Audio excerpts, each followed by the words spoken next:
ሰላም እንዴት አላችሁ? ተመልሰን ተገናኝተናል። ከባለፉት ሁለት ቪዲዮዎች ከነገርኳችሁ የበለጠ መረጃ እነግራችኋለሁ ስለኔ። እንግዲህ እኔ ካደግኩኝ በኋላ አይነ ስውር እንደሆንኩኝ ነግራችኋለሁ። የዩኒቨርሲቲ ተማሪ ሆኜ አይነ ስውር ሆንኩት። እንግዲህ እንደ ዩኒቨርሲቲ ተማሪ ኖረው የሚችሉ የእድሜ ክልል ይታወቃል። ብዙዎቻችን በ19 ዓመታችን ነው ዩኒቨርሲቲ ጆይን የምናደርገው። ይህንን ላችሁ አይነ ስውር ሆንኩት በእንደዚህ የእድሜ ክልል ውስጥ ሆኜ ነው። ይህ እድሜ ክልል ደግሞ በብዙ ነገር ክላይማክስ ስቴጅ የሚባለው በጉልበት ጠንካራ የምንሆንበት ማምርበት ነገሮችን በመኘት በመሻት ተስፋ በማድረግ የምንመኝበት የእድሜ ክልል ነው ማለት ነው። ስለዚህ ምንድን ነው እኔ በዚህ የእድሜ ክልል ውስጥ ሆኜ ነው አይነ ስውር ሆንኩት። ይህ ማለት እንግዲህ በወጣትነት እድሜ ብዙ ላደርግ ፈልጋቸው የምመኛቸው ብዙ ነገሮች ነበሩ።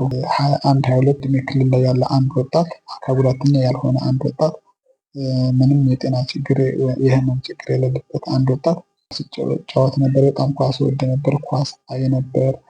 ብስክሌት ነዳ ነበር። ሞተር ነዳ ነበር። ብዙ ነገር ማለት ነው።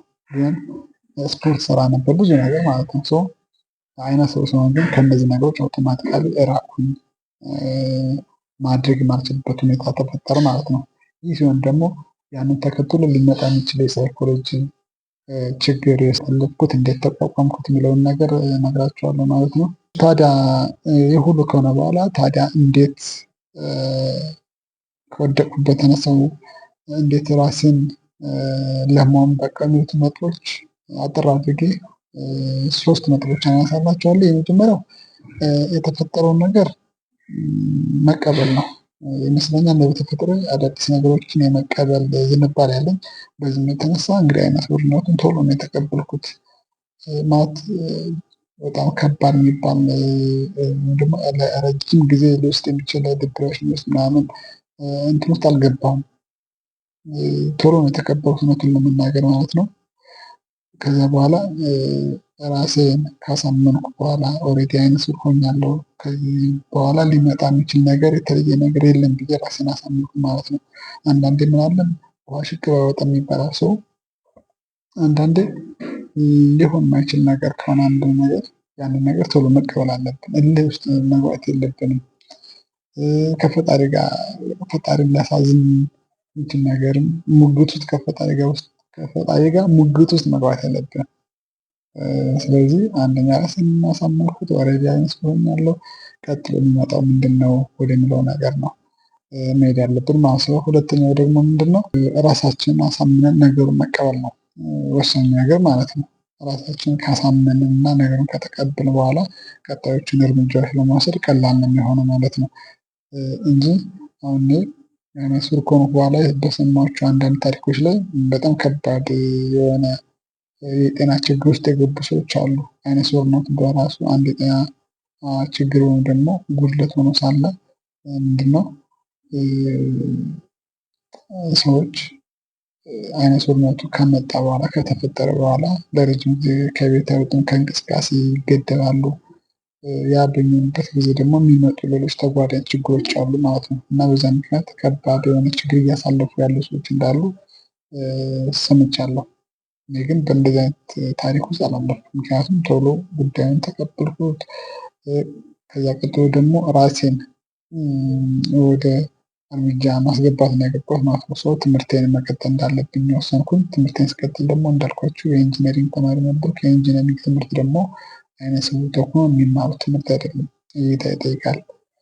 ፊዚካሊም ጤነኛ ሆኖ ተንቀሳቅሶ መስራት ስለሚያስፈልግ ማለት ነው። እኔ ደግሞ ኮንስትራክሽን ቴክኖሎጂ ማኔጅመንት ምህንድስና ስለነበር እማር የነበረው ያ ደግሞ እንቅስቃሴ አለው፣ መውጣት መውረድ ይኖረዋል።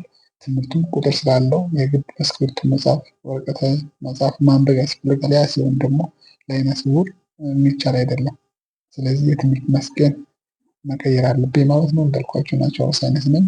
ወደ ሶሻል ሳይንስ መግባት አለብኝ ማለት ነው። ከዛ ቀጥሎ ደግሞ የሚመጣው ይመጣል። ስለዚህ ነገሩን አምነን ከተቀበልን በኋላ ቀጥሎ ያለው ነገር ምንድነው? ወደ እርምጃ መግባት ማለት ነው።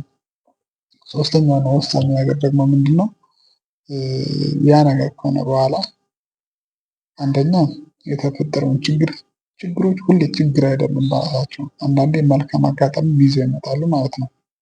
ስለዚህ ያንን ነገር ወደ መልካም አጋጣሚ መጠቀም መቻል አለብን። አሁን እኔ አይነ ስውር ከሆንኩ በኋላ የሚገርማችሁ ብዙ ያገኘኋቸው ነገሮች አሉ። ለምሳሌ የማወሳው ለነገሮች ትኩረት መስጠት። እውነቱን ለመናገር እኔ አይነ ስውር ከመሆን በፊት ለነገሮች የሚኖረኝ ኮንሰንትሬሽን ይህን ያክል አልነበርም። አይነ ስውር ከሆንኩ በኋላ ግን ጥቃቅን ነገሮችን ሳይቀር ትኩረት ሰጥቼ መከታተል፣ ማዳመጥ፣ በነገሮች ላይ ያለኝ አተያይ በጣም ብሮድ ሆነ። አይነ ስውርነት በራሱ ለነገሮች ትኩረት እንድንሰጥ ያስገድደናል። ሀሳባችን አይበተንም። ለዛ ነው ብዙ ጊዜ ብዙ አይነ ስውራን አካዳሚካሊ ስኬታማ የሚሆኑት። ለምንድን ነው? ሁሉ ነገራቸው ትኩረታቸው ትምህርት ላይ ብቻ ስለሚሆን ያ ነገር መልካም አጋጣሚ ነው ማለት ነው። እና ይሄን ይመስላል ማለት ነው። እንግዲህ ወደፊት ብዙ ነገሮችን እናወራለን አብረን አሳያችኋለሁ። እንግዲህ እነዚህ 3 ተከታታይ ቪዲዮዎች ራሴን ለማስተዋወቅ ያክል ያዘጋጀሁላችሁ ናቸው። ከዚህ በመቀጠል ግን በተለያዩ ቦታዎች በመንቀሳቀስ ምናልባትም እንደ አይነ ስውር እንዴት እንደዚህ ሊያደርግ ይችላል ብላችሁ እስክትገረሙ ድረስ የሚያደርሱ ቪዲዮዎችን ወደ እናንተ አደርሳለሁ። ታዲያ ይህንን የዩቲዩብ ገጽ ሰብስክራይብ እያደረጋችሁ እንድትከተሉኝ፣ በምሰጣቸው ሀሳቦች ላይ ደግሞ ደስተኞች ሆናችሁ ላይክ እያደረጋችሁ እንዲሁም ደግሞ ሀሳብ አስተያየቶቻችሁን በኮሜንት እየገለጻችሁልኝ ለወዳጅ ዘመዶቻችሁ ደግሞ ሸር እያደረጋችሁ ቤተሰብ እንድትሆኑኝ እጠይቃችኋለሁ። ሰላም ሁኑ።